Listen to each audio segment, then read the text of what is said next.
Today on The Joy of Editing, it's the fog filter found in Nic 8 Color Efex. Stay tuned.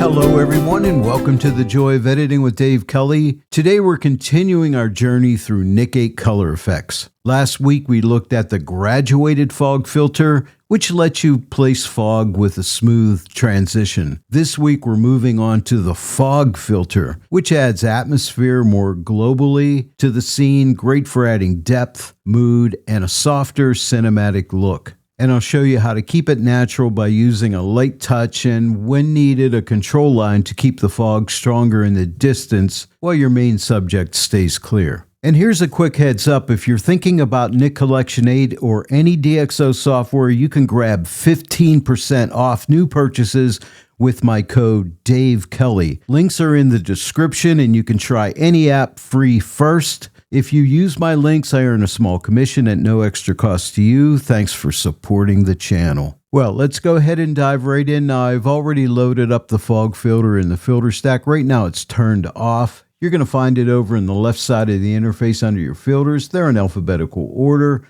Just look for fog and click the plus, or you could come up to the search bar and just type in fog and you'll find it really fast. I'll click on the checkbox and turn it on. Now that's the default setting, and we have a method, just like we did in the graduated fog filter. We can click the drop down. This is method 1, 2, 3, and 4, and just find the best method for the image. And for this image, I think method number 4 looks pretty good. Now, right now it's really strong, so we need to dial it back. And for that, we have the intensity slider. So let's take it the whole way off and build it up slowly. And, you don't want to go too strong here. You just want to give it a hint of fog to make it look natural. And for this image globally, I think maybe right about here. Let me shut off the fog filter. Here's before and here's after. So for global fog adjustments, this is a great filter. But you can do more with this filter by using a control line, and I'll show you. What I'm going to do is turn up the intensity a little bit more, maybe up to right around here. And now let's use a control line. So come down to local adjustments and click this button right here, and we can drop in a control line. I'm going to click and drag down. And now note we have a luminance and a chrominance adjustment here. What I like to do to use this as a graduated filter, take the luminance slider the whole way to the left, take the chrominance slider the whole way to the left, and now we have a graduated filter. So if I click this button on the control line to see the mask, you can see I have a graduated filter here. Now we can adjust the graduation zone by moving this up or down, or we can move it left or right, whatever we need to do. Just like in the graduated fog filter, we had the rotate, but we can just rotate it by moving here. So maybe right about there. Let's click this button again to see the image back. We have this opacity slider. Now, right now, I have no fog down here where the rock is, right? But if I want to add a little bit of fog, I can take the opacity slider for the fog filter. Right now, it's at 0. Start to move it to the right and add fog in the bottom portion of the image. You see that? So you can add as much or as little fog here as you want. So you have a little bit more control here. So for this image, maybe right about here, and maybe let's give it a little more intensity up in the foggy area, maybe like that. So if you don't want fog down in this area, just take this opacity the whole way off. If you want to add a little to make it more realistic looking, maybe somewhere right around there, see you got that control. In most cases, the graduated fog filter will achieve a similar result, but if you really want to fine tune it and get it to look just the way you want it, I recommend the fog filter with a control line.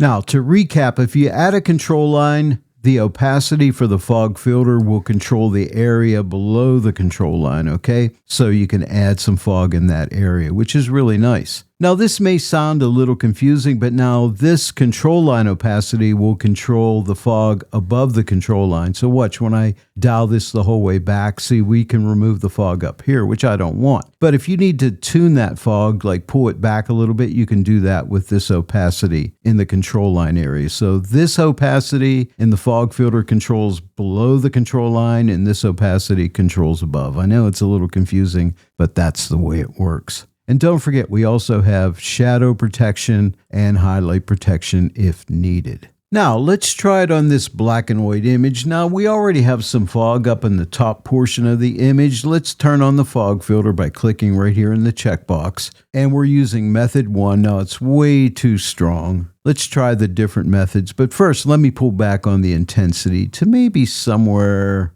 right about here. So there's method 1, here's 2, here's 3, here's 4. Which one do you like? I don't know. Maybe method 3. Let me click on 3. Let me pull back on the intensity a little bit more. So there is no fog added to the image. Let's add a little bit of fog. So globally, I may add just a little bit of fog, maybe right like that. Let me shut this off. Here's before and here's after. Isn't that nice for a global effect? It's great. But now let's try the control line method. Let's give it more intensity so we can have more fog up in this area. Let's click on the control line and maybe click and drag down, maybe right to about here. Now let's take our luminance slider, drag it to the left, drag the chrominance slider to the left, and we can adjust the transition here. Maybe let's pull it down to maybe right about here. Maybe drag down on the control line by clicking here in the circle and dragging it down to maybe right here. Now remember, this controls the amount of fog at the bottom. And right now I have no fog down here because if you look at the mask, if I click on this button, see, it's black down here, so it's basically blocking that fog from happening down here. But if I take the opacity, watch the black, it'll start to turn gray when I move the opacity. You see that? So I'm adding fog, okay? So let's shut the opacity off, click this button to go back to the image, and now let's add a little bit of fog to the bottom there. So I'll just take this opacity slider to the right just a little wee bit and add a little bit more fog. And maybe the intensity is too strong, so let me pull back the overall fog intensity to maybe somewhere right about here because we want it to look natural. Maybe right there. Maybe let's give it a little more fog at the bottom. Okay. Now let's shut this off. Here's before and here's after. Pretty nice. I really love this fog filter, especially when you couple it with a control line. Now let's try it on one last example. This dark alleyway, it looks like a little bit of fog in here would look really nice and ethereal and mysterious, right? So right now the fog filter is off. Let me click the checkbox and turn it on. Now it's always way too strong. I wish they would ease these back a little bit. Right now we're on method 1, so let's pull it back and get it to look the way we think it should look, like a little bit of fog in there. Now we could just go right here and say we are done, and I really like that. But let's try a control line on this, but first let's find the right method. So that's method 1, here's method 2, here's 3, and here's 4. I think I like method 1, so let's click on method 1. Maybe give it a little bit more fog. Right now, for a global fog adjustment, I think that's good. But let's give it a little bit more fog, and it's going to get real foggy over here in the dark area. So let's move this to the right to maybe add a little bit more fog like that. But I think it's a bit strong here. The darks are getting a little too grayed out. So let's try a control line to protect this area a little better. So come to the local adjustments, click this button right here for a control line. I'm going to click about right here and drag over to say right about here. And now the image looks funny, right? Because of this luminance and chrominance slider, it's picking this point here, looking at the luminance value. But when I drag this the whole way to the left, luminance, I'm in effect selecting the entire image. And the same with chrominance. When I drag this the whole way to the left, I'm selecting the entire image. See, now that looks good. And now we can adjust this control line a little bit, maybe to right about here. And now let's control the area here. Right now we have no fog here, so we want to add fog. So come to the fog filter opacity, and we're going to drag this to the right. We want to add some fog in there, but we don't want it quite as foggy, just so the darks don't get too lightened up. And I want it to look realistic, so maybe right about here looks pretty good. Now let me shut off the fog filter. Here's before and here's after. So we have more fog. Maybe I'll pull back on the intensity a little bit. It might be a little too strong.